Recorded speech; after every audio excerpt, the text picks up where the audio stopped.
Good morning, students. So today we will be learning about animal kingdom. This is the last kingdom in the classification done by Whitaker. So kingdom Animalia comprises of many phylum. Okay, so first we'll start with what are the bases of the classification, what are the parameters into which this animal kingdom is classified into 10 different phylums.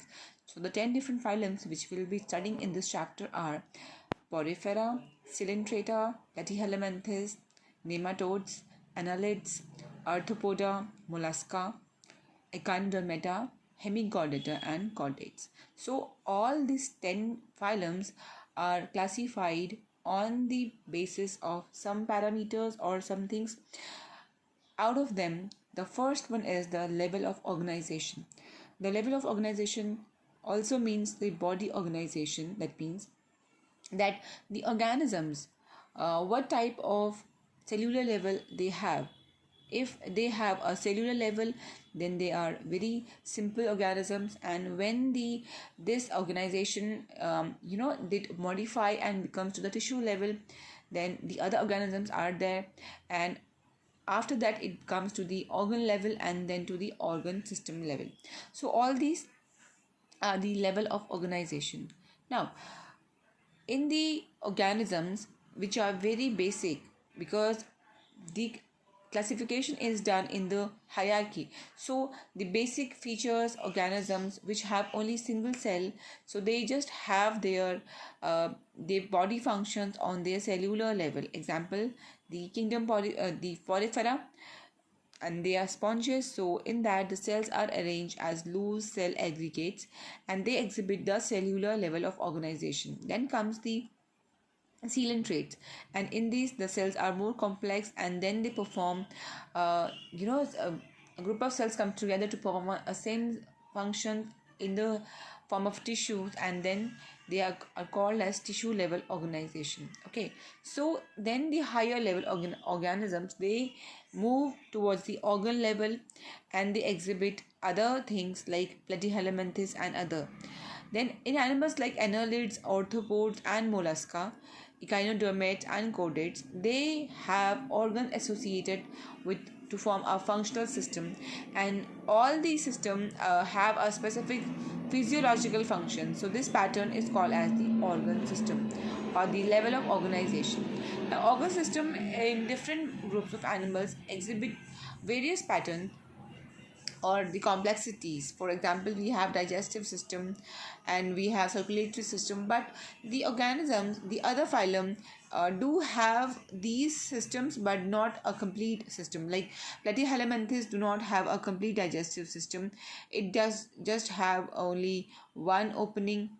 Okay, so that one opening, single opening, serve as the mouth also and anus also. That's why we call it an incomplete digestive system. Similarly, the other organisms like we the human beings have closed type of circulatory system, but some organisms have open type of circulatory system in which the blood is pumped out of the heart to the cells and all the tissues are they bathe in that blood. But we other complex organisms like us, we have a closed type circulatory system where the blood is circulated through a series of vessels. So all these things, digestive system, excretory system, circulatory system, respiratory system, all they are performed because of the organ system. So that's why the first parameter of the basis of the classification of the phylum of kingdom Animalia are: number one is the level of organization, that whether the body organization is on which level, cellular level or on the tissue level or organ system level. Okay, then after that comes the symmetry. Okay, so the symmetry means what type of symmetry they have. Like symmetry is that if we have a sphere and we cut into a two halves, then we get two equal hemispheres. Okay, so that is a symmetry, that if we divide it from a single plane, it will cut into two equal halves. So some organisms have symmetry and some organisms do not have symmetry. Okay, so basically the phylum Polyphera do not have any symmetry. the organisms which have no symmetry are called as asymmetrical, and the organisms which have symmetry, again it's of two types, which is a radial symmetry and a bilateral symmetry. Now radial symmetry means that when an organism is cut from any plane, okay, so all the half will be equal. That is the radial symmetry. Example, if we cut a jellyfish, we would find that it's radial symmetry. We could cut from any half and we can see that they are divided into equal halves. Okay, so coelentrates and ctenophores and echinoderms, they have radial symmetry. But if we divide human beings or other things like orthopods or annelids, so their body divides from a particular plane to only half, so that is called as a bilateral symmetry. Like if we cut this crab into two halves, so that this portion will be equal to this portion, but if we cut it this ways, then it will not be symmetrical. So that means on a particular from a particular angle, if we'll cut it only, then it will be similar. So they are called as a bilateral symmetry. And here this is radial symmetry picture. So if we'll cut from any side, it will be equally divided. So that is, if we cut from top like this or like this, so it will always be equal half. Okay, so that is called as radial symmetry. And the other one is asymmetrical. That means it will not be in symmetry from wherever we cut it. Okay, so the third parameter is diploblastic and triploblastic organization. So that is called as the organization or the arrangement of cell in the embryo. Okay, so actually when the zygotic stage, when the cell when the cell fuse together and a new zygote is formed, so in that stage what happens, the cells forms layers. Okay, so that is called as the embryonic layers. So the organisms which have two layers, embryonic layers at the zygotic phase, which is ectoderm and endoderm. So ectoderm is the outermost layer and endoderm is the inner layer. So if only two layers are present, that is, it's called as diploblastic, and if three layers are present, that is called as triploblastic. Okay, so in the ectoderm and endoderm, they have a aggregate cell mass which we call as a mesogilia. So when the diploblastic the diploblastic animals which have the diploblastic organization, they do not have mesoderm. So instead of mesoderm, they have a thing called as mesogilia. But in the triploblastic this organization, so they have a third layer in between, which is called as a mesoderm beneath. So it is between the ectoderm and endoderm. Okay, so this is the mesoderm. So this is the organization. So the organisms which have two layers are called as diploblastic, and the organisms which have three layers in the embryonic stage is called as triploblastic. Now, from this diploblastic and triploblastic, we know that the organisms which are very which are very simple, they don't have any body organization, nothing, so they are in the cellular level, so they are all they don't have a triploblastic organization, so they are just diploblastic. But the these ectoderm and endoderm are, and even mesoderm are present in the higher organisms, that is platyhelminthes, Eschelhelminthes, annelid arthropod, etc.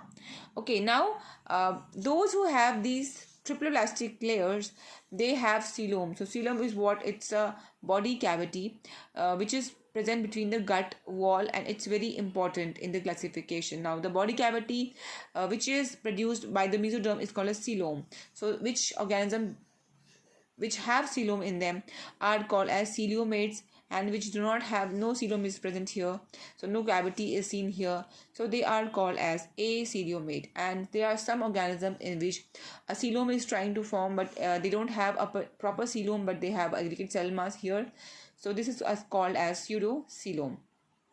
Okay, so this coelom is very important because it forms the body lining and it allows the other organs to form. So the high organisms such as these chordates, hemichordates, they have these coeloms, which is called as the body cavity, which helps or which allows the digestive system, circulatory system to form in. Okay, so but the organisms such as the Polyphrata and the coelentrates, they don't have coelom. Even the platyhelminthes do not have coelom. But Aschelhelminthes is an organism, that is a phylum in which there is pseudocoelom word. So pseudocoelom means they don't have a true body cavity, but it appears that they have. But animals having the body cavity are called as coelomates. Okay, now after that comes to the segmentation. So segmentation is the sections in which the organisms are divided, or they are the series of repetition on some organs. Okay, so as we see, the body of earthworm is segmented. It shows some patterns. So this pattern is called as metamerism. Okay, so this is seen in arthropods and annelids. Okay, now then on notochord. So notochord is a it's a rod like structure which is formed from the dorsal side. Dorsal means from the back side, from our back side. This rod like structure is formed. It is also formed in the embryonic stage. Okay, so notochord is formed when there is a coelom. So definitely then the notochord will form, and it is present in the chordates.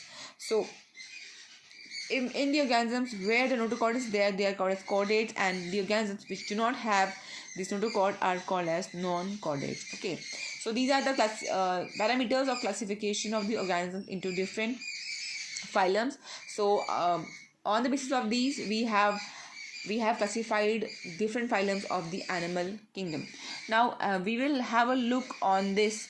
Now we see that there are kingdom Animalia, then level of organization. So here the cellular organization level is only seen in the Polyphata. The other organisms shows tissue level or organ level or organ system level of organization. Then comes the symmetry. So these Polyphata are mostly asymmetrical. Okay, and these are, some of them are radial symmetry and some of them are bilateral symmetry. So coelentrates and ctenophora are of radial symmetry. That means they can be cut from any plane to two equal halves. So these coelentrates and ctenophora are of radial symmetry. Then comes the bilateral symmetry. So platyhelminthes, Aschelhelminthes, annelids, arthropod, mollusk, echinodermates, and hemochordates and chordates are of bilateral symmetry. Then comes the body cavity or coelom. So these Polyphata are acoelomates, since they are just having the cellular level of organization, so they are just acoelomates. Then comes the coelentrates and ctenophora, as they are in the tissue level of organization, but they are of radial symmetry, and they also do not have any coelom, so they are acoelomate. Then comes the platyhelminthes. They also do not have any coelom, so they are also acoelomate. But Aschelhelminthes has a pseudocoelom, so that is a false coelom or pseudocoelom, but the others we have the true coelom. Now then comes to the segmentation. So segmentation will be only seen in annelids and arthropods, not in the mollusk, echinodermates, hemichordate, and chordata. Then comes the notochord. So notochord will be seen only in few organisms, which is the echinoderms and hemichordates and chordata. Okay, so this was the basic classification of the animals, and then we will be reading about the different phylums. So we'll start with the Polyphrata.